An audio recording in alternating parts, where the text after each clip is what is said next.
Grace, peace, and welcome. I'm Reverend Laura Kigweba. I serve as the Director of Grassroots Organizing at the General Board of Church and Society of the United Methodist Church, the social justice agency of the United Methodist Church. I'm grateful for the invitation to lead us in prayer today. So today's prayer comes from the Gospel of Mark, chapter 9, verse 37. Whoever welcomes one of these children in my name welcomes me.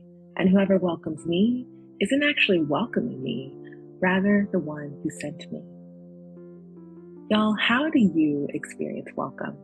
For some of us, welcome comes in the form of a kind gesture like eye contact, a handshake, or a smile. And for others, it may be in the form of loving words, a gentle hug, or I know for me, when I am back home in Nashville, Tennessee, I am welcomed by a warm meal from my older brother, who's also a chef and always has something delicious cooking in his kitchen. Welcome for me is an unconditional embrace that affirms all of who I am. In the Gospel of Mark, chapter 9, verse 37, Jesus instructs the disciples about the importance of welcome in God's beloved community, after Jesus overhears the disciples arguing over who is the greatest. In his instruction, Jesus reminds the disciples of the presence of a beloved child, a child who then and now remains to be treated as the lowest in the society, that in God's beloved community, there is no ranking from greatest to lowest. Rather, all, especially those who society deems the lowest, are welcomed just as they are.